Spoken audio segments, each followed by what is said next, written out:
Giovedì 19 settembre, San Gennaro Vescovo, è il 263esimo giorno dall'inizio dell'anno, ne mancano 103 al termine.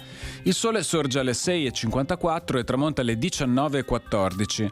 La luna si leva alle 19:55 e tramonta alle 8:25.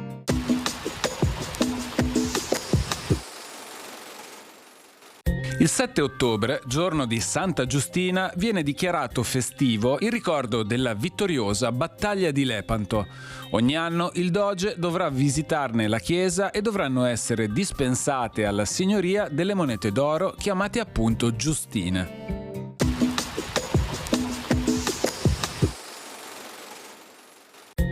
Le previsioni per domani. Sulle Dolomiti alternanza di nuvole e rasserenamenti, altrove cielo nuvoloso.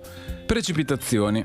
Sulle Dolomiti assenti, altrove probabilità generalmente bassa per qualche breve piovasco su Rodigino e zone limitrofe, fino all'alba medio-bassa per piovaschi rovesci sparsi. Temperature di notte in aumento, di giorno con andamento irregolare sulla pianura e in calo sui monti. Differenze anche sensibili rispetto al giorno precedente. Venti sulla pianura da nord-est, nelle valli venti deboli moderati in direzione variabile. In quota moderati tesi da nord-est. Mare mosso.